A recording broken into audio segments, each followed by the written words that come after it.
तो जो आप लोग डाउट्स भेजते हैं जिन कॉन्सेप्ट्स में, उनको लेकर के एक और वीडियो आपके साथ शेयर कर रहा हूं। तो कुछ बच्चों ने डाउट पूछा है ह्यूमन फिजियोलॉजी से आरएच इनकम्पैटिबिलिटी के बारे में। तो erythroblastosis fetalis, this is what you have asked me to discuss. तो देखिए, सबसे पहले तो आपको ये समझना है कि आरएच जो एंटीजन है, अनलाइक एबीओ एंटीजन, ये प्रोटीन है। एबीओ अगर एंटीजन की बात करें ब्लड ग्रुप की, तो वो कार्बोहाइड्रेट्स है, लेकिन आरएच एक प्रोटीन है। दूसरी चीज ये समझिए कि ये भी आरबीसी के सरफेस पर ही प्रेजेंट है। So it is also present on the surface of the RBC. और अगर आरएच एंटीजन है तो किसी का ब्लड ग्रुप आरएच पॉजिटिव है, और अगर नहीं है तो उसका ब्लड ग्रुप आरएच नेगेटिव है। प्रीडोमिनेंट पॉपुलेशन वर्ल्ड ओवर जो है, आप देखेंगे कि आरएच पॉजिटिव कैटेगरी में आती है। यहाँ पर क्योंकि आपका बड़ा स्पेसिफिक डाउट है, तो मैं बड़ी जल्दी से आपके डाउट पर पहुँचता हूँ। आप ये है कि मान लीजिए RH negative woman and Rh negative mother is carrying an Rh positive fetus. So this is important to understand that the mother is Rh negative and she is carrying Rh positive fetus, and this is first pregnancy. ये पहली pregnancy है।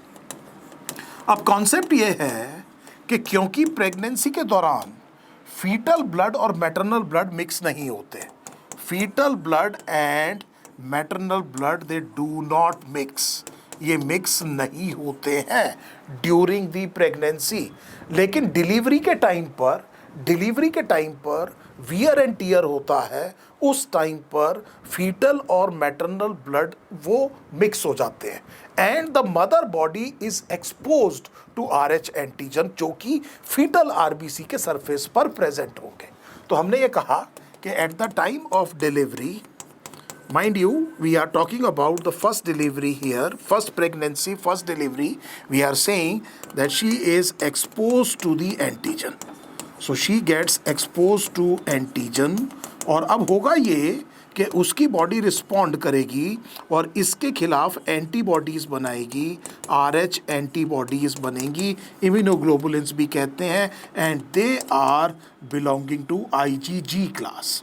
So this is very important to understand.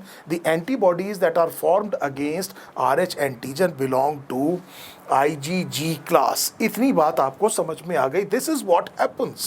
This is what happens during the first pregnancy and at the time of the first delivery. अब सोचिए ये कि फ़र्क ये आ गया है कि अब मदर की बॉडी के पास में कुछ एंटीबॉडीज़ पहले से ही प्रेजेंट है। अगर वो दोबारा प्रेग्नेंट है और उस टाइम पर again she is carrying an Rh positive foetus, the situation is different. So in any subsequent pregnancy, let us say this pregnancy is a second pregnancy, and again what has happened is that the mother is RH negative. The mother is Rh negative and she is carrying a fetus which is Rh positive. So fetus जो है वो Rh positive है। लेकिन आपको ये समझ में आ गया कि इस सिचुएशन में और पहली बार वाली सिचुएशन में अंतर ये है कि अब वो एंटीबॉडीज़ प्रेजेंट हैं, और वो एंटीबॉडीज़ आईजीजी क्लास की हैं, और आईजीजी क्लास की एंटीबॉडीज़ कैन क्रॉस प्लेसेंटा. सो इस टाइम पर होगा ये कि ये जो आईजीजी क्लास की एंटीबॉडीज़ थी, they anti Rh antibodies, IgG anti Rh immunoglobulins, they will cross placenta. They will cross placenta, और जब ये प्लासेंटा को क्रॉस करेंगे तो it will reach, these antibodies will reach the fetal blood. ये fetal blood में पहुंच जाएंगी, और फीटल ब्लड में फीटल आरबीसी है, आरबीसी के सरफेस पर एंटीजन है, और एंटीबॉडीज़ एंटीजन के बीच में जो सबसे कॉमन इंटरेक्शन है वो है क्लम्पिंग, जिसे आप कहते हैं एग्लूटिनेशन. सो यहाँ जा कर के इसने फीटल आरबीसी को एग्लूटिनेट कर दिया. तो क्लम्पिंग के लिए जो शब्द है वो है एग्लूटिनेशन. सो फीटस में जो आरबीसी हैं वो क्लम्प होने शुरू हो गए इन एंटीबॉडीज की मदद से, और इसके बाद में there would be haemolysis. Haemolysis का मतलब है कि ये इनमें से कई सारे आरबीसीज टूटना शुरू हो जाएंगे। So this has what has happened. Now what happens is कि जब ये आरबीसी टूटा, इसमें से निकलेगा हीमोग्लोबिन, और हीमोग्लोबिन में से हीम अलग और ग्लोबिन अलग, और हीम में से भी पोरफायरिन रिंग अलग और आयरन अलग। सो हमने ये कहा हीमोलिसिस हुआ तो हीमोग्लोबिन रिलीज हुआ, हीमोग्लोबिन में से ग्लोबिन को अलग किया। ग्लोबिन एक प्रोटीन है, इससे अमीनो एसिड बनाए और अमीनो एसिड को यूज कर लिया। इसके बाद जो प्रोस्थेटिक ग्रुप बच गया उसे हीम कहते हैं। हीम में से आयरन हटाई और पोरफायरिन रिंग अलग कर दी। आयरन को भी आपने क्या किया, यूज कर लिया। समस्या है इस पोरफायरिन रिंग की, इसको मेटाबोलाइज करा बॉडी से एलिमिनेट करने के लिए, और पहला जो प्रोडक्ट बना उसे कहते हैं बिलीवर्डिन, और उसके बाद में जो प्रोडक्ट बना उसे कहते हैं बिलीरुबिन, और इन दोनों को मिलाकर के हम कहते हैं बाइल पिगमेंट्स। सो इनको हम क्या कहते हैं, बाइल पिगमेंट्स बने। और क्योंकि बहुत सारे आरबीसी टूट रहे हैं तो बहुत सारा बिलीरुबिन बनेगा, और ये बिलीरुबिन का लेवल क्या हो गया, इंक्रीज, और ये जाकर के डिपॉजिट होने लगा स्किन और स्क्लेरा में। और स्किन और स्क्लेरा में अगर बिलीरुबिन डिपॉजिट हो रहा है तो स्किन और स्क्लेरा की जो येलोइश डिसकलरेशन है उसको आप कहते हैं जॉन्डिस। और अगर ये इतना ज़्यादा टूटने लगा कि मान लीजिए स्किन और स्क्लेरा से में जितना डिपॉजिट हो सकता है उससे भी ज़्यादा है, तो ये जाकर के डिपॉजिट हो सकता है न्यूरॉन्स में, और न्यूरॉन्स में जाकर के उनको डैमेज कर सकता है। Then it becomes very dangerous. Higher classes में आप पढ़ेंगे इस कंडीशन को कर्निकटरस कहा जाता है। तो एक तरफ तो आपको ये समझ में आ गया कि क्या होगा। दूसरी चीज़ ये देखिए कि जैसे ही हीमोलिसिस हुआ तो हमने ये कहा कि जो इफेक्टिव आरबीसी काउंट है वो कम हो जाएगा। सो हमने ये कहा आरबीसी काउंट क्या हुआ, कम हो गया। अब आरबीसी काउंट कम हो गया तो टिश्यू में क्या होगा, हाइपोक्सिया होगा।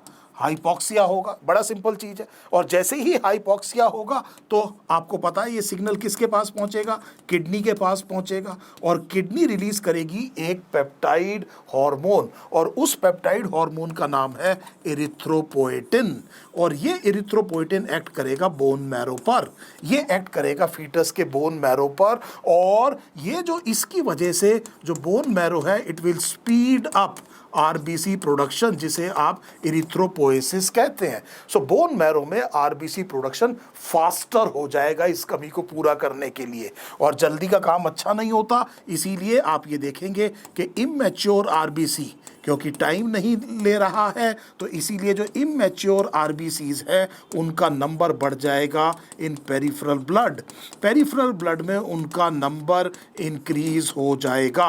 क्या ये बात आपको बिल्कुल क्लियर है? सो हमें यह समझ में आ गया कि एक तरफ तो जॉन्डिस हुआ, दूसरी तरफ हमने ये कहा कि हाइपोक्सिया की वजह से किडनी ने जो इरिथ्रोपोएटिन रिलीज किया उसने बोन मैरो को स्टिमुलेट करके आरबीसी का प्रोडक्शन बहुत रैपिड कर दिया। रैपिड प्रोडक्शन की वजह से उनको मैच्योरेशन का प्रॉपर टाइम नहीं मिल रहा। इमैच्योर आरबीसीज किस में आ रहे हैं, ब्लड में आ रहे हैं, पेरिफेरल ब्लड में आ रहे हैं, और इस वजह से हमने ये कहा कि ब्लड में जो आपको देखने को मिलेगा वो ये देखने को मिलेगा कि इमैच्योर आरबीसीज हैं। आरबीसीज के लिए आपने शब्द पढ़ा है इरिथ्रो, इमैच्योर सेल को कहते हैं ब्लास्ट, तो आपने इसे कहा इरिथ्रोब्लास्टोसिस, और एक और शब्द आपने यहाँ लिख दिया दिस इज इरिथ्रोब्लास्टोसिस फीटलिस। और आपको ये समझ में आ गया कि कायदे में देखा जाए तो erythroblastosis fetalis is actually blood picture. ये एक्चुअली एक ब्लड पिक्चर है। इस कंडीशन को तो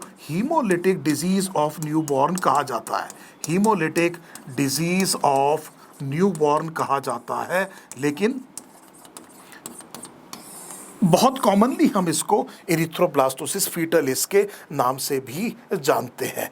इसका प्रिवेंशन पर एक क्वेश्चन पूछा जाता है, इससे पहले कि मदर की बॉडी रिस्पॉन्ड करे after the exposure of the antigen. जब वो एंटीजन एक्सपोजर होता है उससे पहले मदर का इम्यून सिस्टम उसको रिस्पॉन्ड करे। मैं डिलीवरी के टाइम की बात कर रहा हूँ, जिस टाइम पर फीटल ब्लड और मैटरनल ब्लड मिक्स होता है, जिस टाइम पर मदर की बॉडी एक्सपोज होती है RH एंटीजन को, इससे पहले कि वो रिस्पॉन्ड करके एंटीबॉडीज बनाए, अगर इस एंटीजन को ही न्यूट्रलाइज कर दिया जाए तो फिर ये समस्या नहीं आएगी। इसीलिए अगर प्रिवेंशन करना है तो एंटी RH इम्यूनोग्लोबुलिन दिया जाता है eight the time of birth. मकसद ये है कि मदर की बॉडी के पहचानने से पहले ही इस एंटीजन को न्यूट्रलाइज कर दिया जाए। तो आप में से कुछ बच्चों का जो डाउट था एरिथ्रोब्लास्टोसिस फीटलिस, उम्मीद है आपको इससे काफ़ी समझने में मदद कर मिलेगी। मैं स्क्रीन से हट जाता हूं, आप एक बार स्क्रीन को स्टडी करिए, आप चाहें तो इसका एक स्क्रीनशॉट भी ले सकते हैं। उम्मीद है आपको ये डाउट अब नहीं रहेगा।